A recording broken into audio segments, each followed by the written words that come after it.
अस्सलाम वालेकुम जी, उम्मीद करता हूँ आप लोग खैरियत से होंगे, अपना भरपूर ख़्याल रखें और लगते हाथ तो पहले क्या करना है, चैनल को सब्सक्राइब करना है।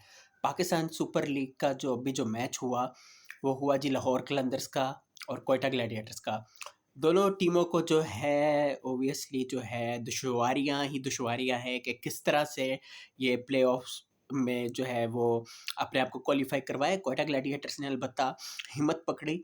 कराची के मुश्किल हालात थे कंडीशंस के पिच के, लेकिन लाहौर कलंदर्स के बैटर्स को जो है लाजवाब किया और फाइनली जो है उस्मान तारिक ने बहुत ही इम्पैक्टफुल परफॉर्मेंस दिखाई। हालांकि आप काफ़ी डिबेट कर सकते हो उस्मान तारिक के हवाले से, इनकी परफॉर्मेंसेस के हवाले से ऑफ लेट के प्लेयर्स आमतौर पर अच्छा खेल रहे हैं, लेकिन ये कंडीशन उनको मोर लाइकली जो है हेल्प करना एक्सपेक्टेड था कि इनको मदद मिलेगी कराची की इस प्लेसिड कंडीशन से, और उन्होंने मुकम्मल जो है यूटिलाइजेशन की है कंडीशंस की। और क्रेडिट देना पड़ेगा ग्लैडिएटर्स को कि उन्होंने जो है लाहौर कलंदर्स को बिल्कुल ही आउटफॉक्स्ड करके रख दिया with the bat. Haseebullah Khan ने रेसिस्टेंस ज़रूर दिखाई, और दो that was a circumspect innings at the same way Fakhar Zaman ने शुरू में ग्लिम्पसेस ज़रूर दिखाए थे, लेकिन अदरवाइज़ कुछ अच्छा नहीं कर पाए कलंदर्स, और ये इनकी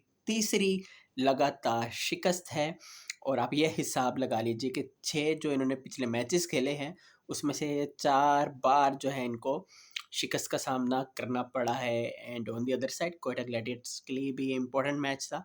ये जीत के 2 पॉइंट्स को जंप करके अब ये चौथे नंबर पे आ गए पॉइंट्स टेबल पे, और आज फिर लाहौर कलंदर्स के पास एक मौका होगा। अभी तो खैर ये 7वें नंबर पे हो गए, लेकिन पिंडिस के साथ इनका मुकाबला होगा, और पिंडिस वैसे अभी तक विनलेस रहे हैं, 6 के 6 मैचेस खेले, वो भी बहुत एक्स्ट्राऑर्डिनरी पैथेटिक खेल रहे हैं कैप्टनसी के हिसाब से, फिर बैटिंग अरेंजमेंट के एतबार से, फिर बॉलिंग में लैप्सेस, हर तरह से पिंडिस के लैप्सेस है। कोयटा ग्लैडिएटर्स ने जब चेस शुरू किया तो एक स्क्रैची स्टार्ट था ऑब्वियसली, और साउथ शकील का एक और रन आउट, पहले ये पेशावर ज़ल्मी के अगेंस्ट रन आउट हुए थे, और अब ये लाहौर कलंदर्स के अगेंस्ट रन आउट हो गए हैं। प्रेशर फजूल का ले रहे हैं। एक तो मैं बार बार ये बात रिट्रेट करूँगा कि ओपनिंग नहीं करनी चाहिए।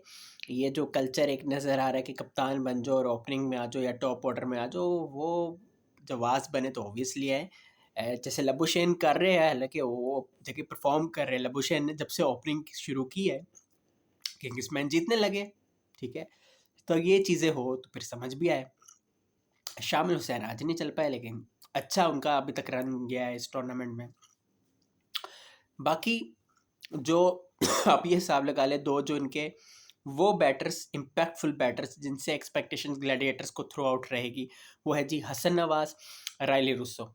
उन दोनों ने जो पार्टनरशिप की है, उनको डोल्ट्रम से कम्प्लीटली निकाल दिया। आप ये देखें कि 69 बॉलों में, महज 69 बॉलों में 104 रन से उन्होंने जोड़े, ठीक है। और वहीं से जो है मोमेंटम स्ट्रेट अवे ग्लैडिएटर्स के पास आ गया, जो शुरू में ग्लिमर ऑफ होप दिखाई गई थी लाहौर कलंदर्स को, ठीक है, वो ख़त्म हो गई।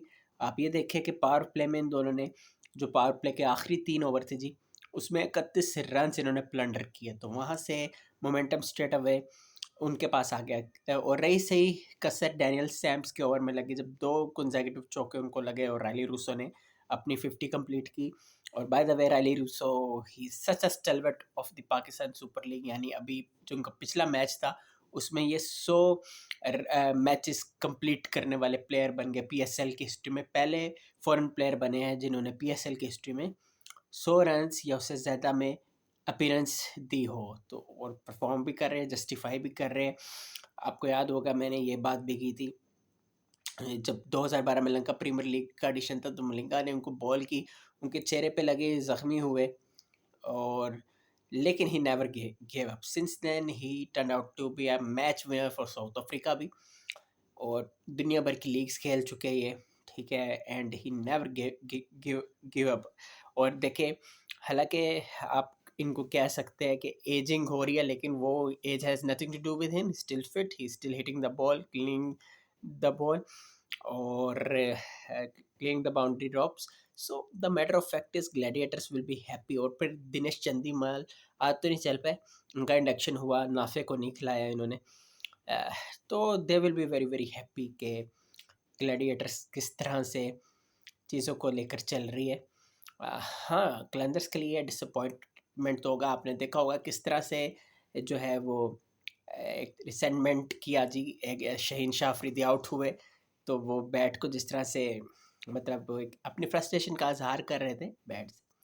तो यहाँ से क्लियरली था कि देखिए 3 वक्त के चैंपियंस बनाया इन्होंने और कलंदर्स को, तो डेफिनेटली वो जो डेस्परेशन होती है एक, वो तो है। और ऑब्वियसली अनफॉर्चुनेटली इस बार चीज़ें उस तरह से इनके पलड़े में नहीं गई। और कराची में जैसे आया तो देखिए मुसलसल 3 के 3 मैचेस यहाँ पे हारे।